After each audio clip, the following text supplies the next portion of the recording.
بسم الله الرحمن الرحيم. الحمد لله رب العالمين والصلاة والسلام على رسول الأمين وعلى آله وصحبه أجمعين أما بعد. محترم حاضرین، سامعین، سامعات، آپ حضرات کے سامنے جس موضوع پر کچھ باتیں رکھنے کی کوششوں کی وہ ہے جنت میں گھر، یعنی جنت میں پہنچنے کے بعد ہمارے لیے عالیشان گھر ہو، محل ہو، بنگلہ ہو، یہ کیسے ممکن ہے؟ جنت کوئی ایک ہال نہیں ہے کہ سب کو ڈال دیا جس اس مرضی میں بیٹھے گے، آپ یہاں بیٹھے یہاں بیٹھے یہاں بیٹھے برابر ہے. جنت ایسا نہیں. جنت میں درجات ہیں، طبقات ہیں. جیسا جیسا اسٹیٹس ہے اسی حساب سے جنت میں مقام ملے گا. جنتیوں کا مقام مرتبہ ایک جیسا نہیں. اس لیے اللہ کے نبی صلی اللہ علیہ وسلم فرماتے تھے کہ جب جنت نہ ہو تو جنت الفردوس نہ ہو، کیونکہ سب سے اونچائی پر ایک کلاس کا ایریا جنت کا. ظاہر سی بات ہے کہ جہاں انبیاء، شہداء، صدیقین، صالحین جہاں ہوں گے وہاں تک عام جنتی کو ایکسس نہیں مل سکتا. سمجھ؟ اچھا یہ ہے نا کہ جنت میں جانے کے بعد جو چاہیں گے ملے گا، تو ہماری چاہت کی ٹائپنگ ہوگی. یقیناً جو چاہیں گے ملے گا، لیکن ہم کتنا چاہیں گے جتنا ہماری حد ہوگی، لمٹ ہوگی. ہمارے اعمال، ہماری عبادت جس ایریے کا مستحق ہم کو بنائیں گے ہمارا دل وہی چاہ سکتا ہے، اس سے زیادہ نہیں. دل اللہ کے کنٹرول میں.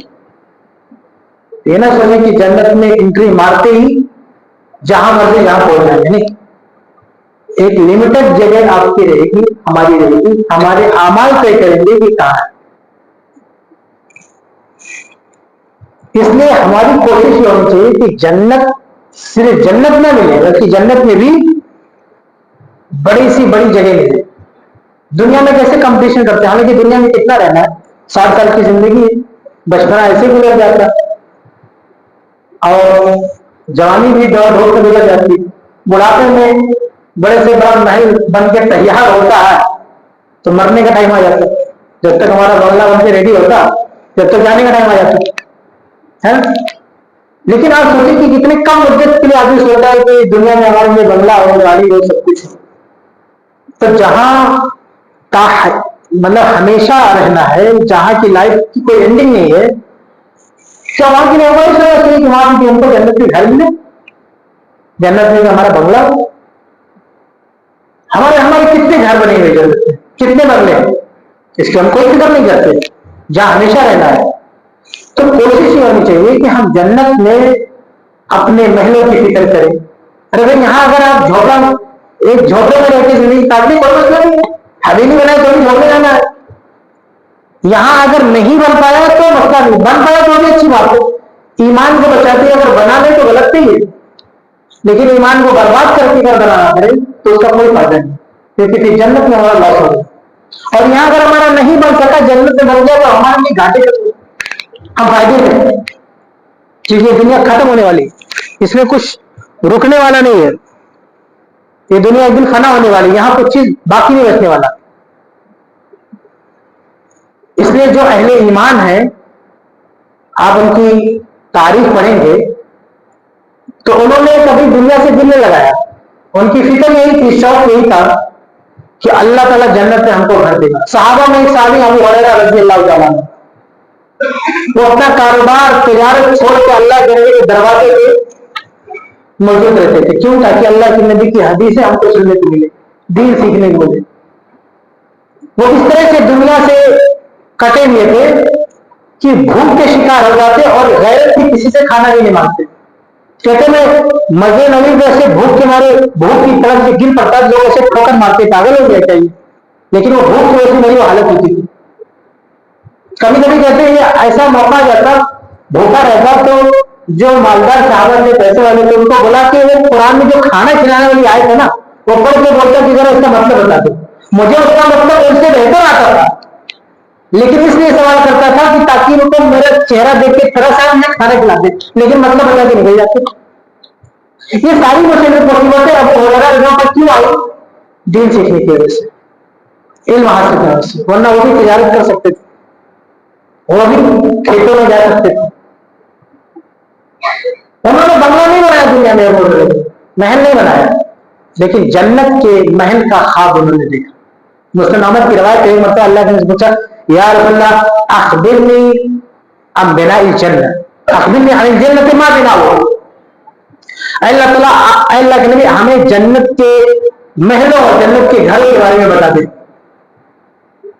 یہ شوق ہوتا ہے نا، دیندار آدمی کا شوق ہوتا ہے کہ چلو دنیا میں نہیں ملا، لالچ ہے جنت میں بھی ملے گا، اور شوق سے اللہ کے نبی سے پوچھتے بھی ہیں کہ اللہ کے نبی جو جنت کا جو محل ہوگا وہ کیسا ہوگا، تو آپ بتائیں جنت کا محل کیسا ہوگا، اس کے بارے میں آپ ہمیں کچھ بتا دیں.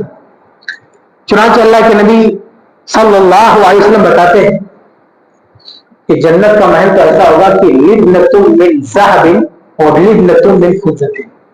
اس محل کی ایک اینٹ سونے کی ہوگی تو ایک چاندی کی.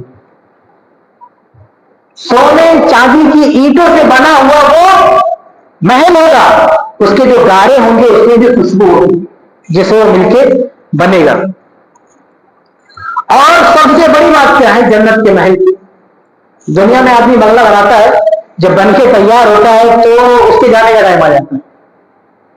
لیکن جب نبی نے جنت کا محل بتایا ابو ہریرہ کو پوچھنے کے تو کیا کہا کہ میں یدخلھا یخلد لا یموت، کہ جنت کے محل میں جب انٹری ہوگی تو وہاں ہمیشہ رہے گا، موت نہیں آنے والی. وہاں موت نہیں آنے والی، ہمیشہ رہے گا وہ. اور وینام لا یبس، اور وہاں جو بھی اس محل کا جو ڈیکوریشن ہوگا، جو سامان ہوگا، جو نعمتیں ہوں گی وہ ہمیشہ رہیں گی. اس میں کوئی چیز پرانی ہونے والی نہیں. نہ آدمی کی زندگی پرانی ہوگی، نہ آدمی پرانا ہوگا، نہ سامان پرانا ہوگا. فریش ہے آدمی، جوان ہے جوان ہی رہے گا، اور جو محل کا سامان ہے وہ بھی نیا بنا رہے گا. ایسا نہیں کہ 5 سال کے بعد کسی کلر مارو پرانا ہو گیا، نہیں. وہ حویلی وہ محل پرانا نہیں ہوگا، نہ رہنے والا پرانا ہوگا نہ وہ پرانا ہوگا. اور کہا کہ سب سے بڑی بات کیا ہے؟ سب سے بڑی بات یہ وہ ولا تو ہر وقت کیا ہو، ان کے کپڑے بھی وسیلہ نہیں ہوں گے. جو ڈریس ہے نا، وہ ڈریس بھی ان کے خراب نہیں ہوں گے کہ چلو خراب ہو گئے ابھی دو. اور سب سے امپورٹنٹ چیز کیا ہے؟ جب آدمی کا محل بن جاتا ہے تو کئی کوئی سوچتا ہے کہ کاش یہ جوانی میں بنا ہوتا، انجوائے کرتے. تو حدیث میں ہے کہ لا یبلا شبابہم، جنتی جوان ہو کے جائے گا اس محل میں اور ان کی جوانی کئی خبر ہو گیا. یہ جنت کا محل ہے، سونے چاندی سے بنا ہوا، خوشبو سے معطر، جگمگاتا ہوا. آپ جوان ہو کے جائیں گے، ہمیشہ جوان رہیں گے. وہاں کے حوریں آپ کی خدمت میں رہیں گے، ہمیشہ جوان رہیں گے. نہ آپ کے کپڑے پرانے ہوں گے، نہ آپ کا جسم پرانا ہوگا، نہ محل پرانا ہوگا. یہ ہے جنت کا گھر. کیا ہم نے بنایا جنت کا گھر؟ اس کے لیے ہم نے کوشش کی؟ کتنی بڑی نادانی ہوگی ہماری کہ اگر ہم ایسے گھر کی تعمیر کے لیے کوئی کوشش نہ کریں اور دنیا ہی میں پڑے رہے. ہم کو سوچنا چاہیے فرعون کی بیوی آسیہ سے. فرعون کی بیوی آسیہ، فرعون جانتے کون؟ اپنے زمانے کا سب سے سپر پاور کنگ، سب سے بڑا بادشاہ، سب سے بڑی طاقت والا. اس کو اپنی طاقت پر اتنا ناز تھا کہ کہتا تھا کہ میں تمہارا رب ہوں. آپ سوچیں کہ جس کا پتی، جس عورت کا پتی، جس عورت کا خاوند، جس عورت کا ہسبینڈ اتنا پاورفل ہو، وہ دنیا میں اپنی بیوی کے لیے کیسے انجام دے سکتا ہے؟ اسے رانی بنا کے رکھے گا، اسے جس محل میں رکھے گا اس محل کا کوئی مقابلہ نہیں ہو سکتا. شاندار لائف جی سکتی ہے وہ عورت. اور کیا چاہیے؟ اپنا شوہر سب سے پاورفل شوہر ہے. جو رہنے کے لیے ہریالی کے لیے سب سے بڑی ہریالی خوبصورت جگہ ہے. لیکن جب اس عورت کے دل میں ایمان آیا تو اس نے جو بات کہی قرآن نے اس کو کوٹ کیا ہے. قرآن نے اس کو ہمارے اور آپ کے لیے بطور مثال پیش کیا. اللہ کہتا ہے للذین آمنوا امرأۃ فرعون. یہ قرآن کیا ہے کہ اللہ بطور مثال مومنوں کے لیے پیش کرتا ہے فرعون کی بیوی کی مثال. فرعون کی بیوی جب اس کے اندر ایمان آیا, وہ ایمان لائی تو کیا کہتی ہے, اسے نہ سب سے پاورفل شوہر پسند آ رہا ہے, نہ اس کا محل پسند آ رہا ہے. وہ اللہ کے سامنے ہاتھ اٹھاتی ہے, دعا کرتی ہے. قرآن نے نقل کیا کہ وہ کہتی ہے رب ابنی لی عندک بیتا فی الجنہ, کہ اے اللہ تو مجھے جنت میں میرے لیے گھر بنا دے. یہ فرعون کا محل نہیں چاہیے, یہ دنیا کا محل چھن جائے چلے گا, میرا یہ سپر پاور شوہر یہ مجھ سے الگ ہو جائے چلے گا, مجھے کچھ نہیں اچھا لگتا دنیا میں. میں تو چاہتی ہوں کہ اس کے بدلے جنت پہ مجھے محل دے جائے, اللہ مجھے جنت پہ میرے لیے گھر بنا دے. وَنَجِّنِي مِنْ فِرْعَوْنَ وَعَمَلِهِ, اور میرے شوہر سے مجھے الگ کر دے, اس کے نئے شوہر پسند ہے, اس کا کام پسند ہے. مجھے یہ شوہر پسند نہیں, حالانکہ شوہر کیا ہے, پیسے والا بادشاہ کنگ. آج کی عورتوں کو دیکھ لو کہ اگر کوئی پیسے کی لالچ دے دے, معمولی فلیٹ کی لالچ دے دے, معمولی گاڑی کی لالچ دے دے, تو اپنے ایمان کا سودا کر لیتی ہے. اپنا ایمان اس کے پاس اس کا سودا کر لیتی ہے. معمولی پیسے کو تمہیں نہیں دیکھتی کہ شوہر پیسہ اس کا کاروبار کیا ہے, نہیں. یہ صاحب ایمان عورت آسیہ کہتی ہے میرا شوہر پسند نہیں, اس کا کاروبار پسند نہیں. نہ کہ میرے فرعون وعملی, اے اللہ مجھے اس شوہر سے الگ کر, اس کے کام سے الگ کر, مجھے نیا شوہر پسند ہے, اس کا کاروبار پسند. کیوں؟ کیونکہ وہ شرک ہے, کیونکہ وہ کفر ہے, اور اس کے پاس ایمان ہے. تو اس عورت کو کیا چاہیے, جنت میں گھر چاہیے. تو صاحب ایمان لوگ دنیا کو نہیں دیکھتے. دنیا میں محل چھن جائے گوارا ہے, محل نہ ملے گا, یہ اس عورت کے الفاظ ہے جو محل میں رہتی ہے. ایسا نہیں کہ محل نہیں ملا, محل ہے لیکن اس کو لاکھ مار رہی ہے, نہیں چاہیے محل. اللہ اس کے بدلے مجھے جنت میں گھر دے دینا, مجھے ایسا نہیں چاہیے. تو اللہ نے اس عورت کی ان لفظوں کو ریکارڈ کر کے ہمارے قرآن میں درج کرتے ہیں کہ عورت نے کیا کہا. تو جو حقیقت میں صاحب ایمان ہوتے ہیں انہیں دنیا کے محلات پھیکے پڑتے دکھائی دیتے ہیں. اور یہ جنت, اس سے یہی پتا چلتا نا کہ جنت کا گھر بہت بڑی نعمت ہے. اور بات صرف آسیہ کی نہیں, اللہ کے نبی صلی اللہ علیہ وسلم کی ایک بیوی خدیجہ رضی اللہ عنہ, یہ صحیح بخاری کی حدیث ہے. اس سے آپ اندازہ کریں کہ جنت کے محل کی کیا قیمت ہوگی. ہم دنیا میں گھر بنانے میں لگے ہوئے, لیکن جنت کے گھروں کی چنتا نہیں. اما خدیجہ رضی اللہ تعالیٰ عنہ جنہوں نے اپنا سارا مال دولت پیسہ اسلام کے لیے نچھاور کر دیا, اللہ نے تحفہ کر دیا مرنے سے پہلے اسی زندگی میں. اما خدیجہ رضی اللہ عنہ ڈنڈی نہیں ہے, لیکن اللہ تعالیٰ نے اسی دنیا میں ایک تحفہ بھیجا ان کے لیے. صحیح بخاری کی حدیث ہے کہ اللہ کے نبی صلی اللہ علیہ وسلم اپنے کمرے میں بیٹھے ہوئے, آپ اکیلے ہیں, کمرے میں کوئی نہیں, دروازہ بند ہے.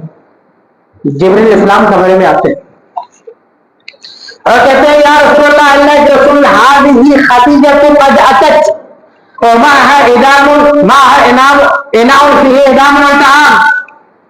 کہا اللہ کے رسول ابھی اس دروازے سے اما خدیجہ آنے والی ہے, ان کے ہاتھ میں ایک برتن ہے جس میں آپ کے لیے کھانا پانی لا رہے ہیں.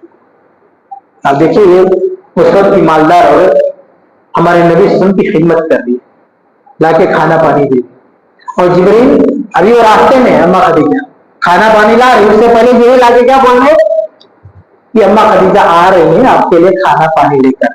کہا فیضا ہی آتا پتا, جب اما خدیجہ آپ کے پاس پہنچے فقرا السلام علیہ من رب العالمین, تو اما خدیجہ کو اللہ کا سلام پہنچا دینا. کہہ دینا کہ اللہ نے تمہیں سلام بھیجا ہے. کتنی بڑی خوش قسمتی کی بات ہے کہ عرش والا اللہ تعالیٰ کسی اور کو سلام بھیجے. کہا اللہ کا سلام کہنا وہ منی، اور میرا بھی سلام کہہ دینا. جب اللہ سلام بھیج رہا ہے تو جبرائیل السلام نے کہا کہ میں کیوں پیچھے ہوں، عرش والا سلام بھیج رہا ہے تو کہ نبی اللہ کا سلام میں نے پہنچا دیا، ابھی میرا بھی پہنچا دینا. جبرائیل نے بھی سلام کہا ہے. یہ تو سلام کے بعد اصل تحفہ کیا تھا؟ کہا وَبَشِّرْهَا بِبَيْتٍ فِي الْجَنَّةِ، اور سلام کے بعد جنت میں ایک محل کی خوشخبری دے دینا کہ اللہ نے اے خدیجہ تمہارے لیے جنت میں تمہارا محل بنا کے تیار کر دیا. اور ایسا محل جس میں نہ تو کوئی شور شرابہ ہے، آپ نے سوچا نہ کسی سائلنٹ ایریا میں ہمارا محل، کوئی شور ہنگامہ نہ سنائی دے. کہا کہ اس محل میں کوئی ہنگامہ شور سنائی نہیں دے گا بولا تھا، اور نہ اس میں کوئی تھکاوٹ ہونے والی ہے.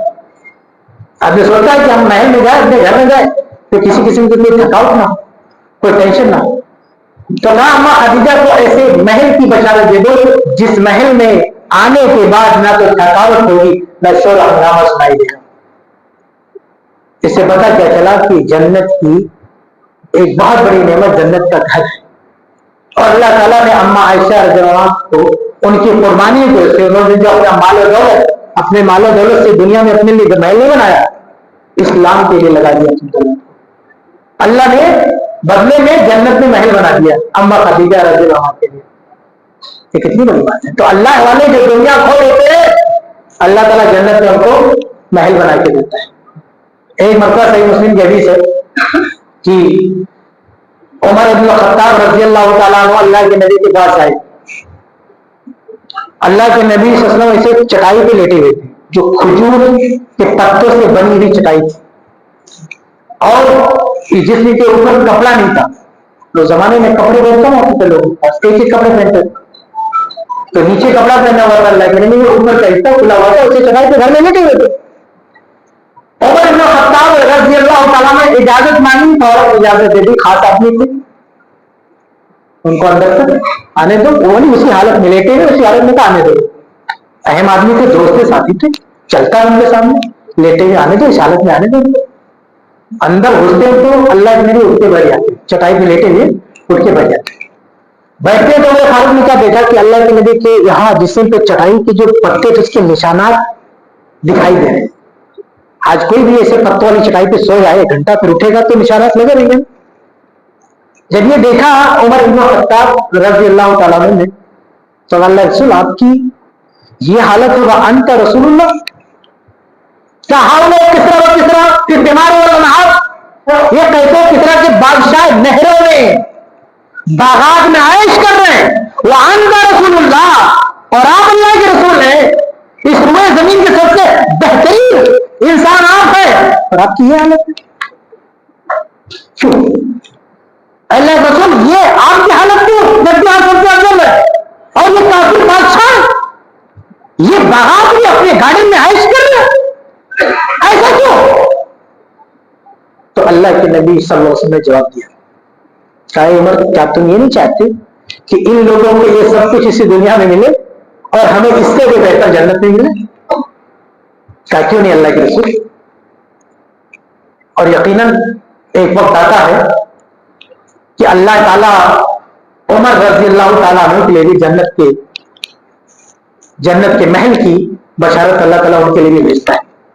صحیح بخاری ہی کے لیے ابو ہریرہ رضی اللہ تعالیٰ حدیث کراوی ہے، کہتے ہیں کہ ہم سب بیٹھے ہوئے تھے کہ اللہ کے نبی صلی اللہ علیہ وسلم نے کہا کہ میں نے اپنے آپ کو جنت میں دیکھا. اللہ کے نبی کہتے ہیں میں جنت میں گیا تو جنت میں آپ اصل میں خواب دیکھا. نبی کا خواب سچا ہوتا ہے، نبی کا خواب سچا. تو کہا میں نے اپنے آپ کو جنت میں دیکھا، فَإِذَا أَنَا بِقَصْرٍ، جنت میں ایک محل دیکھا، فَإِذَا امْرَأَةٌ تَتَوَضَّأُ بِجَانِبِ الْقَصْرِ، اس جنت کے محل کے پاس ایک عورت تھی جنت کی حور، وہ وہاں پہ ہاتھ میں دھل لیتی، وضو کر لیتی. یعنی عالیشان محل ہے، اندر ایک عورت ہے، آگے پانی ہے، کریں کتنا شاندار محل. تو اللہ، اب بتائیے اللہ کے نبی جو دنیا کی رنگینی سے بھاگنے والے، جب اللہ کے نبی نے اتنا شاندار محل دیکھا تو کہتے ہیں کہ عرب تو انا، کہ میرا دل چاہا کہ میں اندر جا کے دیکھوں کتنا خوبصورت دکھ رہا ہے. اللہ کے نبی صلی اللہ علیہ وسلم نے سوچا کہ اتنا شاندار محل ہے، ذرا اندر چل کے دیکھا جائے. آپ سوچیں کہ کیا پرکشش محل ہوگا کہ امام الانبیاء دیکھتے چاہتے ہیں کہ چلو اندر دیکھتے کیسا. لیکن جانے سے پہلے چونکہ ایک حور ہے عورت، تو اس سے پہلے جانے سے پہلے کنفرم کرتے کہ یہ محل میرا ہی، تمہیں جاؤ. تو کہا یا رسول اللہ، پوچھا جبرائیل صاحب جو فرشتے تھے، کہا لمن ھذا القصر، کہا کہ یہ محل کس کا ہے؟ جنت میں جو شاندار محل بنا ہوا ہے یہ ہے کس کا؟ اللہ کے نبی اسے اپنا سمجھ رہے تھے کہ یہ شاید میرے لیے. یہ ابن عساکر رضی اللہ کی روایتوں میں، بلکہ بعض روایتوں میں فرشتوں نے کہا کہ یہ قریش کے ایک شخص کا ہے. تو اللہ کے نبی میں بھی تو قریش کا ایک شخص ہوں. تو کہا واضح کر کے بتاؤ کس کا؟ تو کہا یہ عمر بن خطاب کا، یہ محل عمر بن خطاب کا ہے. اللہ کے نبی فرماتے ہیں کہ فواللہ جو مدبرن وہ ذکر تو غیرت،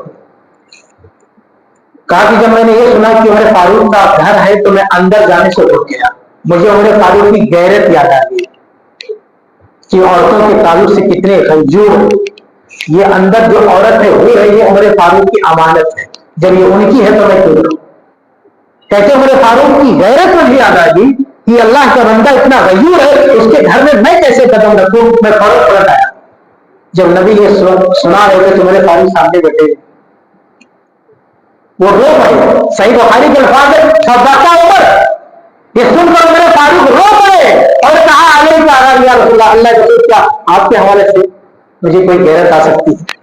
آپ سوچیں یہ وہی عمر ہے جو کبھی یہ کہہ رہے تھے کہ آپ چٹائی پہ لیٹتے ہیں تو نشانات چھوٹ جاتے ہیں، اور یہ کیسر و کسرا کے بادشاہ عیش کر رہے ہیں. اللہ کے نبی کے ذریعے اللہ تعالیٰ نے پیغام بھیجوایا کہ ان سے بڑا محل عمر فاروق کے لیے تیار ہے. آج چٹائیوں میں بیٹھنے والے صحابہ، اللہ نے دکھایا نبی کو کہ چٹائی میں بیٹھنے والے صحابہ کے لیے کتنا بڑا محل تیار ہے کہ امام الانبیاء دیکھتا ہے تو خواہش ہوتی چلو اندر جا کے دیکھ. پوچھنے کو پتا چلتا ہے کہ نبی کا نہیں، یہ تو بڑا معلوم ہے کہ نبی کا محل کیسا ہوگا، اندر دیکھ نہیں سکتے. جب نبی کے ساتھی کا محل اتنا شاندار ہے تو نبی کا محل کیسا ہوگا. آپ سوچیں میرے بھائیوں، ان حدیثوں سے اندازہ لگاؤ کہ جنت کے محل اور جنت کے گھر کی کتنی اہمیت ہے. آج ہم نے 60 سالہ کی زندگی پوری داؤ پہ لگا دیتے دنیا میں ہمارا گھر بن جائے. کبھی ہم نے فکر کیا کہ جنت میں بھی ہمارا گھر بن جائے جہاں ہمیں ہمیشہ رہنا. میرے بھائی اگر ایمان کو بچاتے ہوئے عبادتوں کو انجام دیتے ہوئے دنیا میں آپ بنانا چاہے جتنا بنائے غلط نہیں، لیکن ایمان کو بیچ کر عبادتوں کو داؤ لگا کر دنیا میں کچھ بنانے کی کوشش کرتا ہے. اگر آپ کی نمازیں ہو رہی ہیں، روزے ہو رہے ہیں، سب کچھ ہو رہا ہے، اس کے ساتھ اللہ محل بھی دے رہا دنیا میں، اچھی بات ہے، بناؤ محل، 10 بنگلے بناؤ، کوئی دقت نہیں ہے، کیونکہ نماز بھی ہو رہی ہے، ایمان بھی بچا ہے. ایمان کے ساتھ عبادت کے ساتھ جب اللہ دے رہا لوگ ہو سکتا ہے. لیکن دنیا کمانے کے لیے کمپٹیشن کرتے ہوئے ایک دوسرے سے آگے بڑھنے کے لیے اپنی عبادتیں دعوت رکھنا، اپنے ایمان کے سودے رکھنا، جھوٹ بول کے خیانت کر کے کسی کو ٹوپی پہنا کے جائیداد بنا لینا، یہ اچھی بات نہیں. اس سے بہتر ہے کہ آپ کچھ مت بناؤ، اللہ کیا بنا لو، جنت سے بنا لو. تو میرے بھائی یہ چند حدیثیں تھی جو میں نے آپ کے سامنے یہ بتانے کے لیے پیش کیا کہ جنت کے گھر کی کیا ہے. اب آئیے میں آپ کو وہ اعمال پھر بتا دیتا ہوں جن اعمال پر جنت میں گھر کا خصوصی وعدہ ہے. ویسے تو جو بھی آدمی نیکی کرے گا، اچھے اچھے اعمال کرے گا، جنت میں کوئی نہ کوئی گھر تو اس کو ملے گا. لیکن خصوصی گھر چاہیے، بنگلہ بڑھیا گھر چاہیے، تو اس کے لیے کچھ خاص اعمال بتائیں گے. آج ہم میں سے ہر آدمی کی بات کرے بھائی، ہر آدمی کی دنیا میں کسی دن گھر میں رہتا ہے، گھر تو ہے اس کے پاس، لیکن کچھ لوگوں کے نہیں، گھر تو ہے لیکن بنگلہ چاہیے، بڑا گھر چاہیے. تو ایسے جنت میں بھی ہے، رہنے کے لیے کچھ نہ کچھ جگہ ملے گی، لیکن جنت میں صرف معمولی گھر نہیں چاہیے، بنگلہ چاہیے. تو سنو کچھ حدیثیں ہیں جس میں وعدہ ہے کہ اگر آپ خاص یہ اعمال انجام دو گے تو جنت میں اسپیشل گھر ملے گا آپ کو. ایسی کچھ حدیثیں میں آپ کو سناتا ہوں. میں 2-3 حدیثیں سناؤں گا جس میں کوئی 10 اعمال کا ذکر ہے جس کے کرنے کے جنت کا وعدہ ہے. ایسے 10 اعمال آپ کو بتاتا ہوں, وہ کریں گے تو جنت میں گھر کا وعدہ ہے. سب سے پہلے سورہ نبی داؤد کی حدیث دیکھتے ہیں جس میں 3 عمل ہے اور 3 طرح کے گھر کا وعدہ ہے, یعنی گھر کی کوالٹی بھی الگ الگ ہے. اللہ کے نبی فرماتے ہیں صلی اللہ علیہ وسلم, انا زعیم ببیت فی ربض الجنہ لمن ترک المراء وان کان محقا. اللہ نے فرماتے ہیں کہ میں جنت کے ایک گوشے میں, ایک کنارے محل گھر دلانے کا وعدہ کرتا ہوں. کون وعدہ کر رہا ہے؟ اللہ کے نبی صلی اللہ علیہ وسلم وعدہ کر رہے ہیں کہ میں گھر دلاؤں گا. گھر دلانے کا کوئی وعدہ کرتا ہے تو جلدی یقین نہیں ہوتا. ہم لوگ بامبے میں رہتے ہیں نا, آپ فلیٹ کا سودا کریں, بلڈنگ بن نہیں, آپ کو فلیٹ مل جائے گا, پیسہ دیتے ہوئے آدمی کی حالت خراب ہوتی, پتہ نہیں دے گا کہ نہیں دے گا, لوچا بھی ہو جاتا ہے نا, فراڈ بھی ہو جاتا ہے. یا تو پتہ نہیں کیا ہوتا ہے بامبے میں, تو ایک سے فراڈ ہی بلڈر پیسہ دے کے گھر ہی نہیں دیتے. لیکن یہاں وعدہ کوئی عام آدمی نہیں کر رہا, نبی کہہ رہے آنا صحیح, میں گارنٹی دیتا ہوں جنت میں گھر دلاؤں گا. یہ وعدہ کرنے والے کوئی بلڈر نہیں, چھوٹا موٹا اللہ کا نبی امام الانبیاء, اور دنیا میں نہیں جنت میں گھر دلانے کی گارنٹی دے رہے ہیں. کس کے لیے؟ لمن ترکل میرا وان کان محقا, جو جھگڑا ختم کر دے حق پہ ہونے کے باوجود بھی. نبی نے کہا جنت کی کوئی نہیں گھر دلا دوں گا. کس کو؟ جو حق پر ہے لیکن کیس ودرا کر لیا. مان لو زمین جائیداد کا یہاں تھا, 2 بھائی لوگ جھگڑا کر رہے ہیں, یہ کہہ رہا میرا یہاں تک حصہ آتا, پتہ نہیں میرا یہاں تک آتا ہے.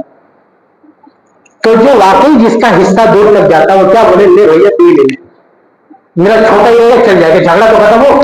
تو نبی فرماتے ہیں اگر کسی نے اس طرح کا سمجھوتا کیا جھگڑا ختم کرنے کے لیے, اپنا حق چھوڑ دیا, نبی فرماتے ہیں میں گارنٹی دیتا ہوں اس شخص کو جنت میں کنارے محل بنا دوں گا. جنت کے گوشے سے محل دلاؤں گا کنارے, جو حق پہ ہونے کے باوجود بھی جھگڑا ختم کر دے. تو پتہ کیا چلا کہ جنت میں محل بنانے کا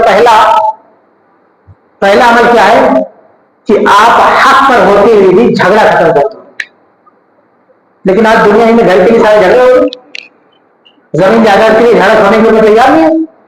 ایک جگہ ایک چھوٹی سی زمین کے لیے جھگڑا ہو رہا ہے 2 بھائیوں میں, تو اس زمین کو کیس ہو گیا.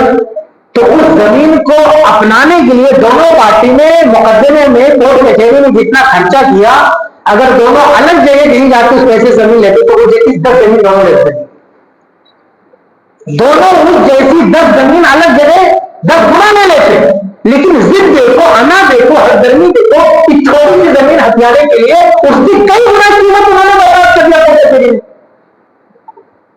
اللہ کے نبی ایسے ہی لوگوں کے بارے میں کہہ رہے ہیں کہ بھیا ختم کرو جھگڑا, یہ جھگڑا ختم کرو. اللہ کے نبی صلی اللہ علیہ وسلم کے پاس 2 بھائی آئے, صحیح بخاری کے حدیث ہے, اور جھگڑا کیا تھا؟ زمین کے بارے میں.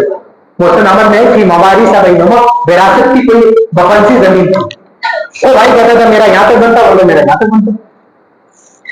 تو اللہ کے نبی کے پاس آئے اور کوئی ایویڈنس کسی کے پاس نہیں تھا, صرف دعویٰ دو ہوگا, کوئی ثبوت نہیں. اللہ کے نبی صلی اللہ علیہ وسلم بھی پریشانی کس میں کے فیصلے کہتے ہو.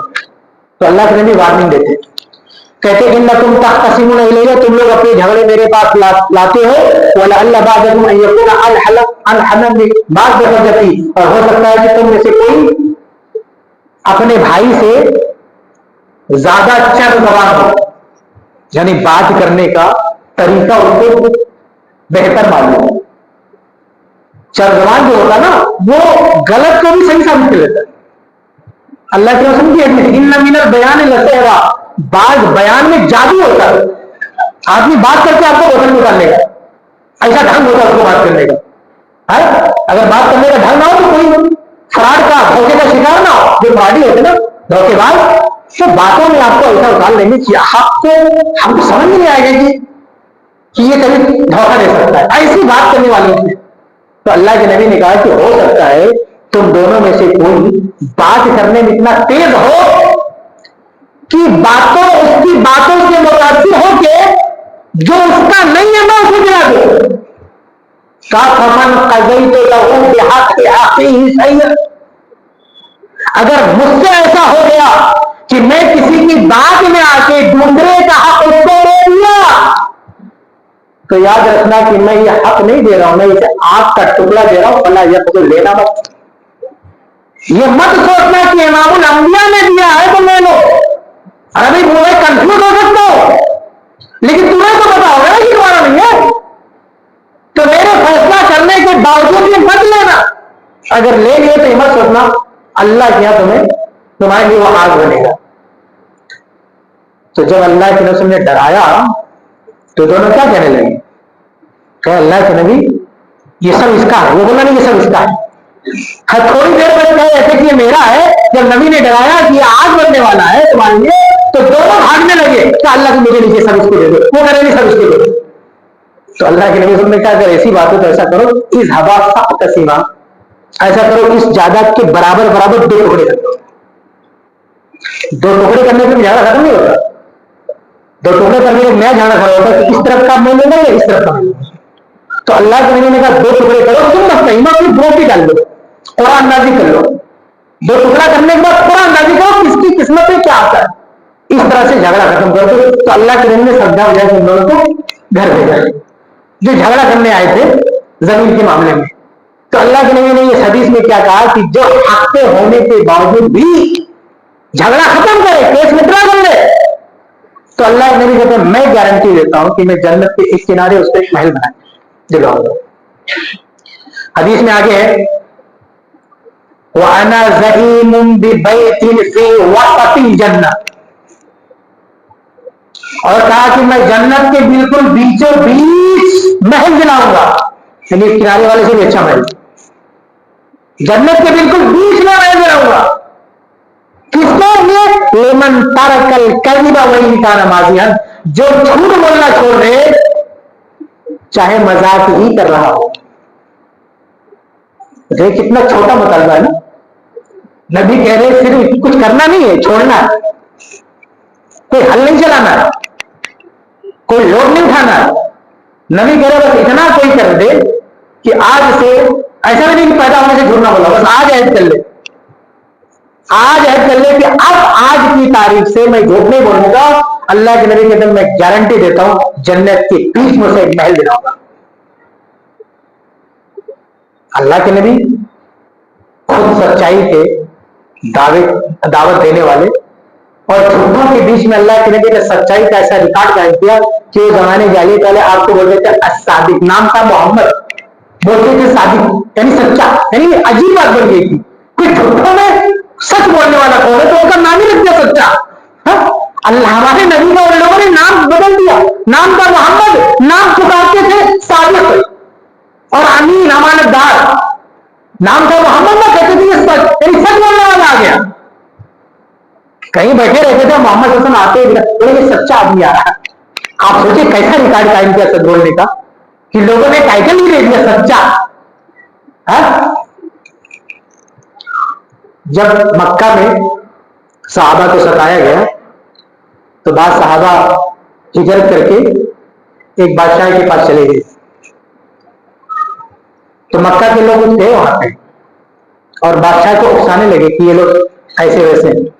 تو بادشاہ نے ان لوگوں سے سوال جواب کیا جو لوگ اللہ کے نبی کے خلاف بھڑکا رہے تھے. ان کو صحابہ کے خلاف جو لوگ تھے نا دوسری پارٹی والے کفار کی پارٹی، ان سے سوالات کیا. کئی سوالات تھے، لمبی حدیث صحیح بخاری کے. اس میں ایک سوال کیا تھا، کہا کہ حل کنتم تتہمونہ بالکذب قبل ان یقول ما قال، کہا یہ محمد جس کی تم برائی کر رہے ہو یہ بتا دو کہ آج جو اس نے دعویٰ کیا نبوت کا اس سے پہلے پوری زندگی میں کیا تم نے اس پر جھوٹ بولنے کی کوئی تہمت لگائی ہے؟ یہ سوال تھا بادشاہ کا. بادشاہ کا سوال ذرا غور کیجیے. سوال یہ نہیں ہے کہ آج سے پہلے اور آج سے پہلے اللہ کے نبی 40 سال گزر چکے، 40 سال کے بعد نبوت کا اعلان کیا نا، 40 سال کا ریکارڈ ہے. بادشاہ پوچھ رہا ہے اس 40 سالہ زندگی میں اس آدمی پر تم لوگوں نے، یعنی کافروں سے کہہ رہا تم لوگوں نے کبھی جھوٹ کی تہمت لگائی ہے؟ سوال یہ نہیں ہے کہ اس آدمی نے کبھی جھوٹ بولا کہ نہیں بولا. سوال یہ ہے کہ جھوٹی تہمت لگی ہے کہ نہیں لگی. دونوں کا فرق جانتے ہیں؟ ایک ہوتا ہے کہ آدمی نے جھوٹ نہیں بولا لیکن لوگوں نے جھوٹا کہا ہے, الزام لگا دیا لیکن پروف نہیں ہوا جھوٹ بولنے کا, تو آدمی کا جھوٹ بولنا ثابت نہیں ہے لیکن الزام لگا ہے. اور ایک کیا ہوتا ہے کہ ایسا آدمی ہے جس نے نہ تو جھوٹ بولا نہ جھوٹ بولنے کا الزام لگا. اس کو کہتے ہیں متہم بالکذب. اس کو سمجھانے کے لیے ایک اور واقعہ بیان کروں, چھوٹا سا واقعہ. امام بخاری رحمہ اللہ کے بارے میں نقل کیا ہے کہ وہ دریا میں جا رہے تھے سفر حدیث کے لیے, حدیث کلیکٹ کرنے کے لیے. تو ان کے پاس دینار تھا, دینار سونے کا سکہ کہتے ہیں, 40 دینار یا 20 دینار ایسے کچھ تھا, اور سونے کا سکہ بہت بڑی. آج کا ایک سکہ ایک دینار 20,000 کے آس پاس ہوگا آج کے حساب سے. تو ایسے پورا گٹھری تھی, پورا اس میں سکہ تھا سفر میں خرچے کے لیے. تو زمانے میں ATM وغیرہ وہی ہوتا تھا, پیسے کیش وہی, جو بھی سونے کے سکے چل کرنسی وہی تھی, اور اسے جھولے میں لے کے جاتے. تو ایک شخص نے, کشتی ہے دریا میں سر میں, ایک شخص پوچھتا ہے کہ اس میں کیا ہے. امام بخاری کہتے سونے کے سکے اور کیا. اب وہ تھوڑا کنارے ہٹ کے ڈرامہ کرتا ہے, کیا بولتا ہے کہ میرے اتنے سکے غائب ہو گئے, چوری ہو گئے. چلانے لگتا ہے, ارے اس کے پاس کچھ نہیں تھا, چلانے لگا کہ میرے غائب ہو گئے. تو کشتی کا جو نگہبان کرتے کا تلاشی لو, اگر غائب ہو کہاں جائے گا, سب کشتی میں نا, تو دام پائے گا نہیں. تلاشی لینے لگا تو کسی کے پاس نہیں نکلا, جب کسی کے پاس نہیں نکلا تو بڑے جھوٹ بولو, جھوٹا ثابت ہو گیا. لاسٹ میں یہ تھکا ہار کے امام بخاری پاس گیا, کہا مجھے سکتے آپ کے پاس کہاں گئے. کہا مجھے معاف کیجیے, مجھے شرم آ رہی ہے اپنی حرکت پر, لیکن آپ یہ تو بتا دیں کہ وہ گئے کہاں. تو امام بخاری کا بیوقوف تو جانتا ہے میں کون ہوں, تجھے پتا بھی ہے کہ تو کس کو بدنام کرنے کی کوشش کر. میں اللہ کے نبی کی حدیثیں اکٹھا کر رہا ہوں, اللہ کے رسول کی حدیثیں اکٹھا کر رہا ہوں. میں بخاری محمد بن اسماعیل بخار کا رہنے والا ہوں. اگر آج یہ میرے پاس سے دینار نکل جاتا تو تیری اوقات تو یہ نہیں کہ تم یہ چور ثابت کر لیتا, لیکن اللہ کے امام بخاری کی گواہی دینے والے ہزاروں آدمی کھڑے ہو جاتے کہ ہاں گھر سے یہ لے کے گئے تھے. لیکن تاریخ یہ تو لکھتی نا کہ کسی نے امام بخاری کو چھوڑا, ہسٹری میں یہ بات ریکارڈ میں آتی نا کہ امام بخاری کو کسی نے چور کہا. چور نہیں ثابت نہیں ہوا چوری کرتا, لیکن الزام لگا, یہ بات تو لکھی جاتی نا تاریخ میں. تو امام بخاری نے کہا کہ میں حدیثیں اکٹھا کروں, میں نہیں چاہتا مجھ پر جھوٹا الزام بھی لگے. میں چور تو نہیں ہوں, لیکن مجھے یہ بھی گوارا نہیں کوئی مجھے چور کہے, اس لیے جب سے تو نے ڈرامہ شروع کیا میں نے اٹھا کے دریا میں پھینک دیا. ہاں, امام بخاری نے کہا سارا پیسہ اٹھا کے میں نے پھینک دیا دریا میں, تاکہ چور تو میں نہیں ہوں لیکن میں یہ بھی نہیں چاہتا مجھے کوئی چور کہے. یہ ایک معیار ہوتا ہے. تو بادشاہ نے یہ نہیں کہا کہ محمد نے جھوٹ بولا کہ نہیں بولا, یہ نہیں سوال کیا. سوال یہ کیا کیا کسی نے جھوٹا کہا اس کو. آپ سوچیں کتنے بڑے معیار پہ پرکھ رہا. بادشاہ کا سوال کتنے اونچے معیار پر ہے. وہ یہ نہیں پوچھ رہا ہے کہ اس آدمی نے جھوٹ بولا کہ نہیں, پوچھ یہ رہا ہے کہ کیا 40 سالہ زندگی میں کسی نے اس آدمی کو جھوٹا کہا. تو کافی لوگ بولتے نہیں. ہاں سوچیں سارے مشرکین کو پار کرتے میں ایسی نوبت میں پرانا کوئی بھی بات نہیں ہے کہ کسی نے جھوٹا کہا.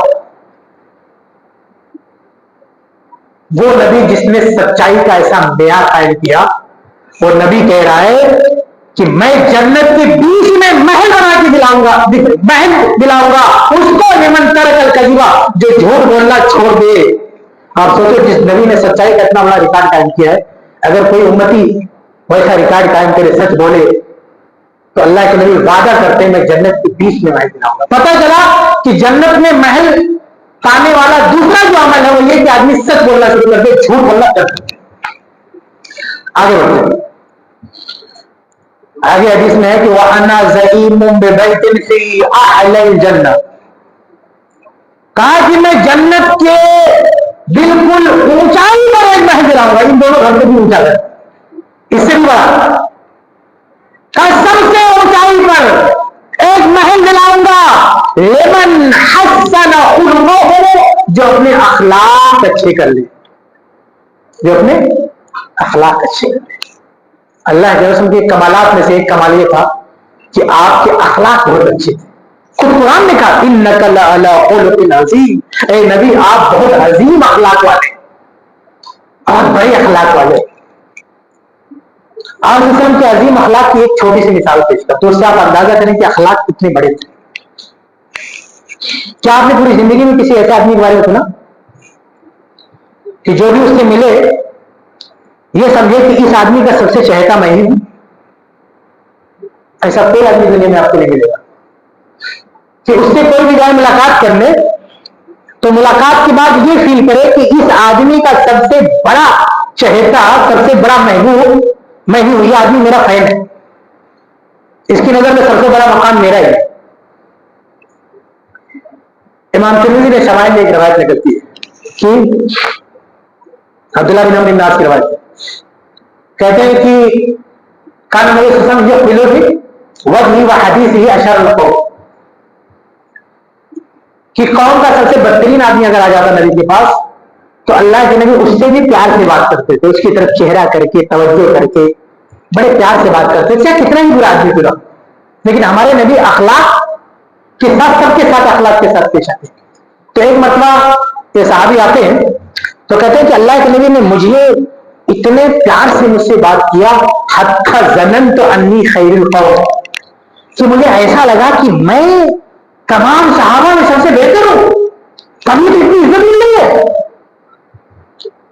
تو کنفیوز ہو گئے، بولے ہم لوگ اپنی مجلسوں میں سنتے ہیں کہ سب سے افضل ابو بکر ہے، یا تو دیکھ رہا ہوں الٹا دیکھ رہا ہوں میں سب سے اچھا دکھ رہا ہوں۔ فوراً سوال کر دیا یا رسول اللہ انا خیر ام ابو بکر، اے اللہ کے رسول یہ بتائے میں سب سے بہتر ہوں یا ابو بکر؟ اللہ کے نبی نے کہا ابو بکر، ابو بکر تم سے بہتر، تم سے افضل ہے۔ سوچا کہ نہیں ابو بکر تو نہیں ہوں لیکن اتنی عزت ملی ہے تو کیا بتا عمر سے پوچھا میرا ہوں۔ اگلے سوال کیا یا رسول اللہ انا خیر ام عمر، اللہ کے نبی نے کہا عمر تم سے بڑے، تم سے سینئر ہے۔ پھر سوال کیا یا رسول اللہ انا خیر ام عثمان، اللہ کے نبی یہ بتائے کہ میں عثمان کا مقابلہ ہو تو میں بہتر ہوں یا عثمان؟ اللہ کے نبی نے کہا عثمان۔ صحابی کہتے ہیں اس کے بعد میں چپ ہو گیا، اس کے بعد میں سمجھ گیا کہ صحابہ میں مقام سب کا اپنا اپنا ہے لیکن نبی کا اخلاق سب کے ساتھ ایک جیسا ہے۔ اس کے بعد وہ کہتے ہیں مجھے شرم آئی کہ میں نے یہ سوچ کیسے لیا کہ میں ابو بکر سے بہتر ہو سکتا ہوں، لیکن یہ کیسے سوچا نبی کے اخلاق میں ان کو کنفیوز کر دیا۔ یعنی ایک آدمی جو ابو بکر سے بہتر نہیں ہے، عمر فاروق سے بہتر نہیں ہے، عثمان سے بہتر نہیں ہے، لیکن نبی سے ایسا پیار پاتا ہے، ایسا اخلاق پاتا ہے کہ وہ سوچتا ہے کہ نبی کا سب سے بڑا چہیتا وہی ہوں، جو بھی نبی سے ملنے آتا ہے یہ سمجھتا ہے سب سے بڑا مقام میرا ہے۔ کیا ایسا اخلاق کوئی پیش کر سکتا ہے؟ کسی کے بس کی بات ہے اخلاق اس طرح سے مینٹین کرنا کہ ہر ملنے والا یہ سمجھے کہ وہ اس کا سب سے بڑا چہیتا ہے؟ یہ امپاسبل ہو ہی نہیں سکتا، لیکن اللہ کے نبی نے یہ کر کے دکھایا۔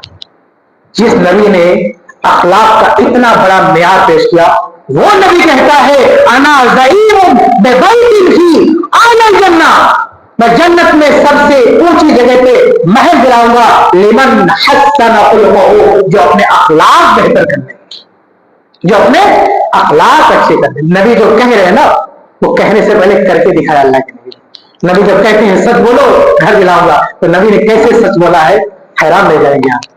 نبی جب کہتے ہیں اچھے اخلاق پیش کرو جنت کی اونچائی پہ گھر دلاؤں گا تو نبی کے اخلاق دیکھو آپ حیران رہ جاؤ گے۔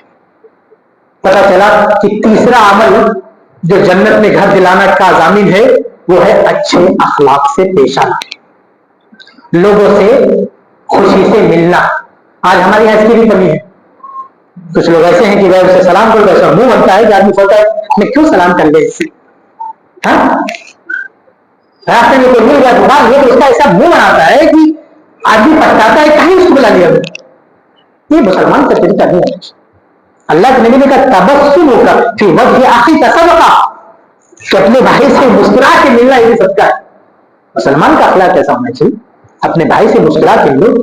بھائی اللہ کے نبی حدیث میں آتا نا شروں کو اچھا آدمی بدترین آدمی نہیں آتا تھا، تو ہمیں اللہ کے نبی مطلب ہسمکھ چہرے کے ساتھ اس کا استقبال کرتے تھے، ملتے تھے، کیونکہ نبی کو پتا ہوتا تھا کہ برا وہ اچھا ہو برا اللہ کے نبی سب کو جانتے تھے۔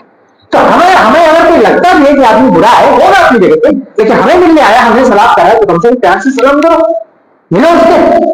اگر ایسا کرو گے تو جنت کی سب سے اونچائی پر اللہ کے نبی محل دلائیں گے. اگر بیٹھے بٹھائے محل چاہیے تو اخلاق اچھے کر لو, سب سے اچھے سے ملو, ساتھ ملو, لڑائی جھگڑا مت کرو. تو یہ تیسرا عمل ہے. 3 ہو گیا. اور یہ دیکھیے گھر کے درجات بھی الگ الگ ہیں, جنت کے کنارے, جنت کے نیچے, جنت کے اوپر. یہ تیسرا سب سے اعلیٰ کوالٹی کا گھر ہے. یہ 3 عمل ہو گیا. ایک اور حدیث سناتا ہوں جس میں 4 عمل کا ذکر ہے. 4 عمل ایسے ہیں جو جنت پہ گھر ملا. سنن ترمذی کی روایت, اللہ کے نبی صلی اللہ علیہ وسلم فرماتے ہیں ان جنت غرفا, جنت میں فلیٹ ہے, گھر ہے, کمرے ہیں, گھر ہے جنت. تو باہر سے اندر کا منظر دکھتا ہے, اندر سے باہر کا منظر دکھتا ہے, پورا شیش محل ہے. تو صحابہ نے کہا لمن ہے یا رسول اللہ, اللہ کے رسول یہ جنت کے محل کس کے لیے؟ تو اللہ کے نبی نے 4 عمل بتایا. کہا لمن اطاب الکلام واطعم الطعام وادام الصيام وصلى بالليل والناس نيام. کہا یہ گھر ان کو ملیں گے جو 4 طرح کا عمل کرتے ہیں. لمن اطاب الکلام, پہلا عمل کیا ہے؟ جو اچھی بات کرے. اطاب الکلام, اچھی بات کرے. اچھی بات کرنا سمجھتے کس کو بولتے ہیں؟ جس سے کسی کو تکلیف ہے. کبھی کبھی سچی بات بھی اچھی نہیں ہوتی. اچھی بات نہیں کہ آپ کچھ لوگ کہتے ہیں میں حق بات کہہ رہا ہوں, وہ کسی کو تکلیف دے رہے ہیں. کبھی کبھی بات سچی تو ہوتی ہے لیکن اچھی نہیں. اور حدیث میں کیا ہے؟ جو اچھی بات کرے. ہر سچ بولنے والا اچھا نہیں ہوتا. مثال کے طور پر میں کسی بھائی کو جانتا ہوں یہ شرابی ہے, میں نے دیکھا شراب پیتے, اب میں سب جگہ ڈھیلا دیکھوں جو آدمی شراب پیتا ہے, شراب پیتا ہے, میں سچ بول رہا ہوں لیکن کیا اچھی بات کر رہا ہوں؟ نہیں, یہ سچی بات ہے لیکن اچھی بات ہے. مجھے پتا چل گیا کہ کسی آدمی کے اندر کوئی برائی ہے, عبداللہ کے اندر کوئی برائی ہے, مجھے معلوم, میں نے اپنی آنکھوں سے دیکھا. میں جا کے 4 آدمی کو بتاتا ہوں اس کے اندر میں نے یہ دیکھا. میں سچ بول رہا ہوں لیکن اچھی بات نہیں کہتا. یہ غیبت ہے, چغلی. چغلی میں آدمی جھوٹے ہوتا. جب اللہ کے رسول نے کہا کہ غیبت مت کرو تو صحابہ نے کہا اللہ کے نبی ان کا نفی میں اقول, کہ اللہ کے نبی اگر اس بھائی کے اندر وہ بات ہو تو میں کہہ رہا ہوں. تو اللہ کے نبی کا یہی تو غیبت, اگر نہ ہو تو محتاج ہے. کہا اگر نہ ہو تو کسی نے محتاج بنا دیا. میں تو اسی کو منع کر رہا ہوں کہ جو ہے غلط مت بیان کرے. بات سچی ہے لیکن اچھی نہیں. اللہ کے نبی دوسرے حدیث میں کہا نا من کان یؤمن باللہ والیوم الاخر فلیقل خیرا او لیصمت. تو اللہ کے رسول پر ایمان رکھتا ہے, اللہ پر آخرت پر ایمان رکھتا ہے, وہ اچھی بات کرے چپ رہے. تو یہ نہیں سمجھنا چاہیے. لوگ سمجھتے ہیں کہ میں تو سچ بول رہا ہوں, بہت اچھا کر رہا ہوں.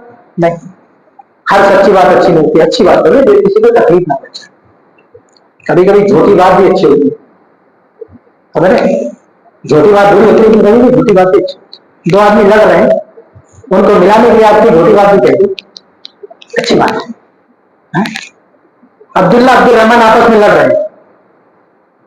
اب عبد الرحمان میرے پاس آیا تو میں کیا بولوں, یا اب میرے پاس برائی کر رہا ہے. عبد الرحمان عبداللہ کی برائی کر رہا ہے. عبداللہ ایسا ویسا. میں کہوں یار تم کیوں عبداللہ کی برائی کرو, وہ تو میرے سامنے تمہاری اچھی تعریف کر رہا ہے. وہ سوچ رہا تم نہیں کافی اچھا ہے, تو سوچے گا ہے یار تم میرے اچھا کر نہیں کیوں برائی. پھر عبداللہ اگر ملتا ہے وہ عبد الرحمان کی برائی کرتے, میں کیا بولوں, ارے یار کس عبد الرحمان کی برائی کرو, تو تمہارے بارے میں اچھی باتیں کرتے ہیں, وہ تو تمہیں نہیں سمجھتا. وہ بھی سوچے گا وہ تو اچھا آدمی. دونوں کا اختلاف ختم ہو گیا, ملا دیا ہم نے. جو بات کہتی ہے جھوٹ تھی لیکن اچھی بات ہے. اسلام میں اس جھوٹ کی اجازت ہے, سمجھ رہے. اسلام میں 4 جگہ جھوٹ بولنے جاؤ, اس میں سے ایک ہی ہے. تو اچھی بات جو ہے نا, اطاب الکلام, جو اچھی بات ہے اس کو جنت میں گھر ملے گا. تو اچھی بات سچی بھی ہوتی ہے, کبھی جھوٹی ہوتی ہے, کبھی کیسی ہوتی ہے, بس اچھی بات ہوتی ہے. آگے ہے وہ اطعمت طعام, جو کھانا کھلائے. کھانا کھلانا بھی بہت بڑی نیکی کا کام ہے. یہاں کوئی فقیر کی بات نہیں ہو رہی, فقیر کو کھانا کھلائے. فقیر ہے, مسکین ہے, دوست ہے, کھانا کھلانا چاہیے. یہ ہماری پرمپرا تھی, ہمارا یہ رسم و رواج تھا. لیکن افسوس کی بات ہے کہ آج ہمارے مسلمانوں میں اس قدر دنیا بڑھتی جا رہی ہے کہ کھانا کھلانے کا گھر پہ لے جا کے کھانا کھلانے کا رواج ختم ہو گیا. کسی کو جوش آتا بھی ہے کہ چل کے کسی ہوٹل میں کھانا کھلاتے, اس میں وہ محبت نہیں, وہ پیار نہیں.